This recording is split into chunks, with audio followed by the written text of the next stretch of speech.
रामायण भाग 3 अरण्यकांड। महर्षि वाल्मीकि द्वारा रचित रामायण अरण्यकांड में 75 सर्ग हैं, जिनमें 2440 श्लोकों का वर्णन है। चित्रकूट पर्वत पर एक बार प्रभु राम जी ने फूलों के सुंदर गहने तैयार करके माता सीता को पहनाए। तब देवराज इंद्र का मंदबुद्धि पुत्र जयंत कौवे का रूप लेकर माता सीता के पैरों में चोंच मारकर चला गया। माता सीता के पैरों से खून बहने लगा। प्रभु श्री राम जी ने मंत्र से प्रेरित करके ब्रह्मबाण छोड़ा। जयंत भयभीत होकर अपने पिता के पास पहुंचा, लेकिन पिता देवराज इंद्र ने भी प्रभु श्री राम जी का नाम सुनकर जयंत की मदद नहीं की। जयंत ने समस्त ब्रह्मलोक तथा शिवलोक में मदद मांगी, लेकिन कोई भी उसकी रक्षा करने के लिए तैयार नहीं हुआ। आखिर में नारद जी की सलाह के अनुसार वो प्रभु श्री राम जी को शरण गया। प्रभु श्री राम जी ने उसके प्राण तो बख्श दिए, लेकिन एक आंख फोड़ने की सजा दी। जंगल में साधु संतों से भेंट। कुछ समय चित्रकूट पर्वत पर रहने के बाद प्रभु श्री राम, माता सीता और लक्ष्मण ने चित्रकूट पर्वत से प्रयाण किया तथा वे अत्रि ऋषि के आश्रम में पहुंचे। अत्रि ऋषि ब्रह्मा जी के मानस पुत्रों में से एक थे। अग्नि, इंद्र और सनातन संस्कृति के अन्य वैदिक देवताओं के लिए बड़ी संख्या में भजन लिखने का श्रेय अत्रि ऋषि जी को दिया जाता है। जब प्रभु श्री राम अत्रि ऋषि जी के आश्रम में पहुँचे, तब अत्रि ऋषि जी ने प्रभु राम की स्तुति की और उनकी पत्नी अनुसया ने माता सीता को पातिव्रत धर्म के मर्म समझाए। कुछ दिन अत्रि ऋषि जी के आश्रम में रहकर प्रभु श्री राम जी ने आगे प्रस्थान किया और मुनि शर्वंग जी के आश्रम में जाने की यात्रा आरंभ की। परंतु बीच रास्ते में विराट नामक राक्षस ने उनका रास्ता रोका। प्रभु श्री राम जी ने उसका वध किया।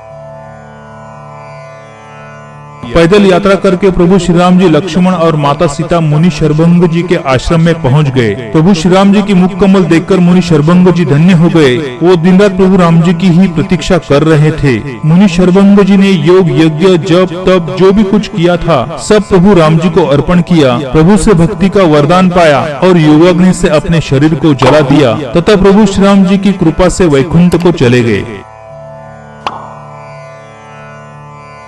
राक्षस वध की प्रतिज्ञा।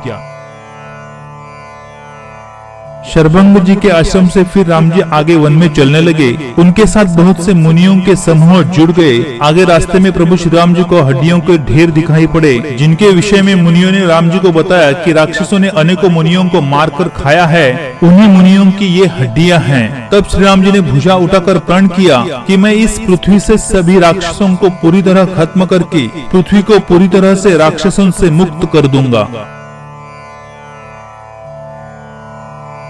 सुतीक्ष्ण जी का प्रेम।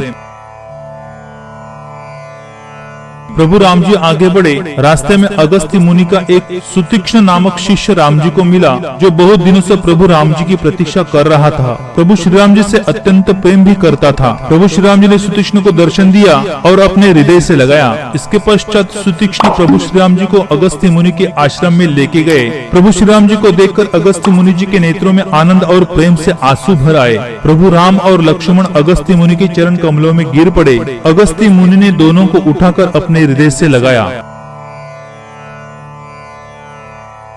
दंडकारण्य में प्रवेश। अगस्त्य मुनि के आश्रम में कुछ समय गुजारने के बाद राम, लक्ष्मण, सीता अगस्त्य मुनि के आज्ञानुसार दंडकारण्य स्थित पंचवटी में पहुंच गए। पंचवटी में प्रभु राम जी की भेंट गृध्रराज जटायु से हो गई। उसके साथ बहुत प्रेम बढ़ाकर प्रभु श्री रामचंद्र जी गोदावरी के समीप पर्णकुटी छाकर रहने लगे। जब से श्री राम जी ने वहाँ निवास किया, तब से ऋषि मुनि सुखी हो गए। उनका डर कम होते गया। पर्वत, वन, नदी और तालाब शोभा से छा गए। पक्षी और पशुओं के समूह भी आनंदित रहते थे।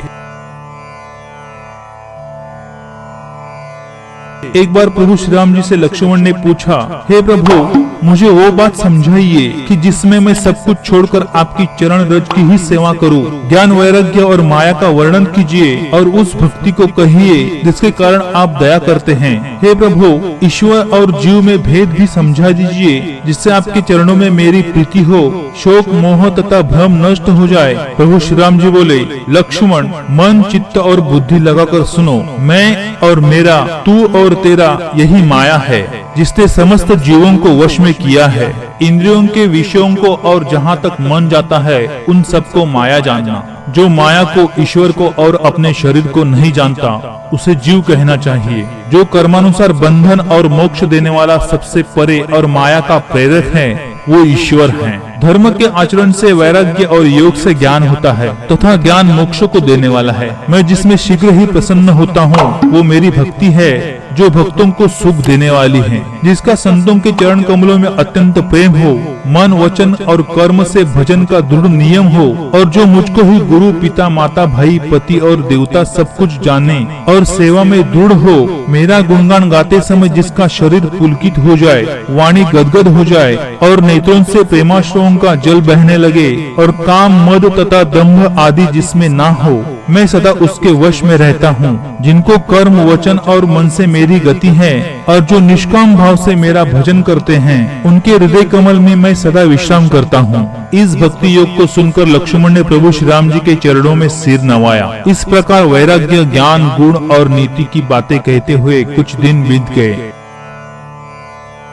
शूर्पणखा की कथा और खरदूषण का वध। शूर्पणखा नामक रावण की एक बहन थी जो नागिन के समान भयानक और दुष्ट हृदय की थी।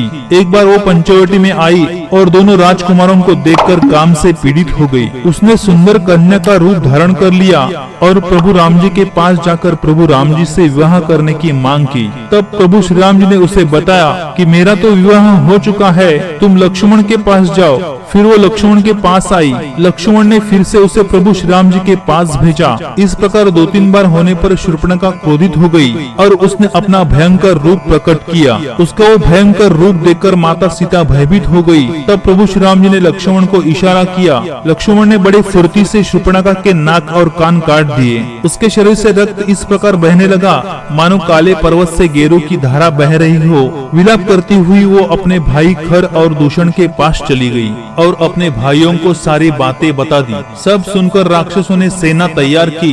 अनेक सूरतों के असंख्य भयानक राक्षसों ने अनेक प्रकार के हथियार अस्त्र शस्त्र धारण किए और प्रभु राम जी से युद्ध करने निकल पड़े। जैसे ही राक्षसों की सेना आई, प्रभु राम जी ने लक्ष्मण को सीता को लेकर पर्वत गुफा में भेज दिया और युद्ध के लिए सिद्ध हो गए। भयंकर युद्ध शुरू हुआ। राक्षस श्री राम जी पर अस्त्र शस्त्र बरसाने लगे, लेकिन प्रभु श्री राम जी ने उनके हथियारों के तिल के समान टुकड़े टुकड़े कर दिए। श्री राम जी के बाण बरसने लगे। अनेकों राक्षस कटने लगे। उनके हाथ पैर सिर हवा में उड़ने लगे। भूत प्रेत और पिशाच राक्षसों की कटी खोपड़ियां बटोरने लगे। उनकी आंतड़ियां गिद्ध लेकर उड़ने लगे। राक्षस पृथ्वी पर गिरते और अपनी माया से फिर उठकर फिर लड़ते। 14,000 राक्षस और प्रभु श्री राम जी अकेले। राक्षसों की माया देखकर माया के स्वामी प्रभु राम जी ने एक माया रची, जिससे राक्षसों की सेना एक दूसरे को राम के रूप में देखने लगी और आपस में युद्ध करके लड़कर मर गई। फिर प्रभु श्री राम जी ने खर, दूषण और त्रिशिरा को मार डाला। युद्ध में सभी राक्षसों को मारकर प्रभु श्री राम जी ने जीत हासिल की। ये देखकर देवता हर्षित होकर फूल बरसाने लगे। देवता, मनुष्य और मुनि सबके भय नष्ट हो गए। शूर्पणखा और रावण की भेंट। खर, दूषण, त्रिशिरा और उनकी पूरी सेना को मारने की घटना के बाद शूर्पणखा अपना भाई रावण के पास गई और सारा वृत्तांत रावण को बताकर प्रभु राम जी के विरुद्ध रावण को भड़काया। माता सीता का अग्नि प्रवेश। लक्ष्मण जब कंदमूल फल लेने के लिए जंगल गए, तब अकेले में प्रभु श्री राम जी माता सीता को बोले, हे सुशीले, जब तक मैं राक्षसों का नाश करूं, तब तक तुम अग्नि में निवास करो। तब माता सीता प्रभु चरणों को हृदय से धरकर अग्नि में समा गई और माता सीता ने अपनी छाया मूर्ति वहां पर रख दी, जो उनके जैसी ही शील, स्वभाव और रूप वाली तथा वैसे ही विनम्र थी। भगवान की इस लीला को लक्ष्मण ने भी नहीं जाना। स्वर्णमृग प्रसंग और मारीच वध। शूर्पणखा के भड़काने पर रावण ने भगवान राम से बदला लेने का निर्णय लिया और राजवधु सीता को हर लेने की योजना बनाई। दशमुखी रावण ने मारीच के पास जाकर उसे कपट मृग बनकर प्रभु श्री राम जी को सीता से दूर लेके जाने का आदेश दिया। मारीच ने रावण को समझाने की व्यर्थ कोशिश की। आखिरकार मारीच न चाहते हुए भी कपट मृग बन गया।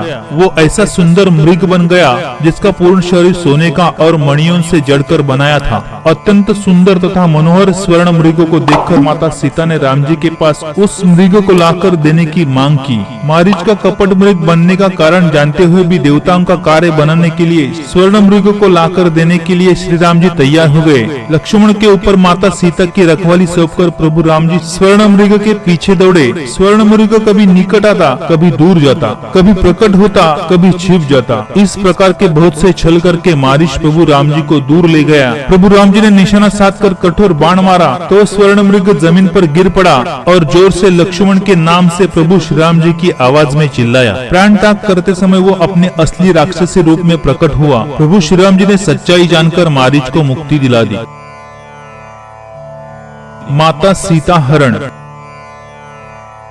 कुटी में प्रभु राम जी की चिल्लाने की आवाज सुनकर माता सीता ने लक्ष्मण को राम जी की मदद के लिए वन में भेजा, किंतु लक्ष्मण ने कुटी के सामने लक्ष्मण रेखा मारकर माता सीता को लक्ष्मण रेखा लांघकर बाहर आने के लिए मनाही कर दी और वन में चला गया। ये मौका देखकर रावण सन्यासी का रूप लेकर कुटी के सामने भिक्षा मांगने लगा। रावण जानता था कि वो लक्ष्मण रेखा पार नहीं कर सकता, इसलिए रावण ने माता सीता को लक्ष्मण रेखा के बाहर बुलाया। प्रथम माता सीता ने इनकार किया, लेकिन रावण बिना भिक्षा लिए खाली हाथ जाने लगा तो माता सीता लक्ष्मण रेखा के बाहर आकर भिक्षा देने लगी। जैसे ही माता सीता लक्ष्मण रेखा के बाहर आई, रावण ने माता सीता को बलपूर्वक अपने रथ पर बिठा लिया और आकाश मार्ग से चल पड़ा। माता सीता जोर जोर से विलाप करते हुए प्रभु श्री राम जी को पुकार रही थी। जटायु ने माता सीता का विलाप सुनकर पहचान लिया कि ये रघुकुल तिलक श्री रामचंद्र जी की पत्नी है। जटायु ने रावण को ललकारा।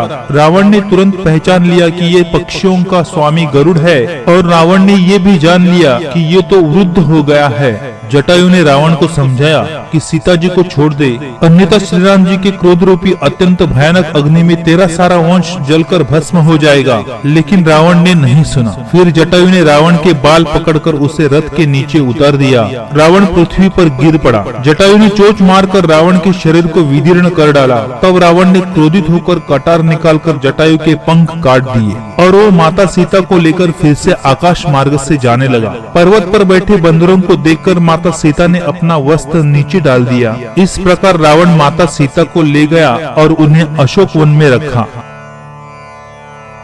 इधर गोदावरी तट पर प्रभु श्री राम जी मारीच को मारकर लक्ष्मण सहित अपनी कुटी में वापस आ गए। कुटी में माता सीता नहीं है, ये देखकर प्रभु श्री राम जी बहुत व्याकुल हो गए। माता सीता को श्री राम जी ने सब जगह ढूंढा, पशु पक्षियों को पूछा, लता वृक्षों से पूछा, जंगल में जाकर ढूंढने लगे। जंगल में आगे जाने पर उन्होंने जटायु को पड़ा देखा।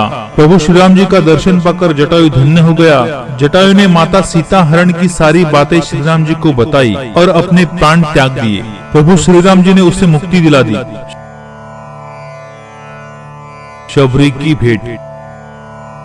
जटायु को गति देकर प्रभु राम जी शबरी के आश्रम में पहुंच गए। वहां प्रभु ने शबरी की असीम भक्ति को स्वीकार किया, उसे 9 प्रकार की भक्ति के बारे में ज्ञान दिया।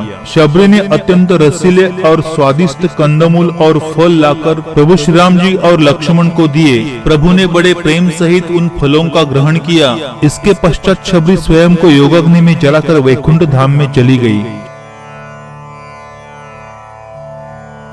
शबरी की भेंट के पश्चात प्रभु श्री राम जी और लक्ष्मण ने दंडकारण्य को छोड़ दिया और वे माता सीता की खोज में आगे चले गए। यहाँ रामायण का तीसरा भाग अरण्यकांड समाप्त होता है। अगले हफ्ते मिलते हैं रामायण के चौथे भाग किष्किंधा कांड में।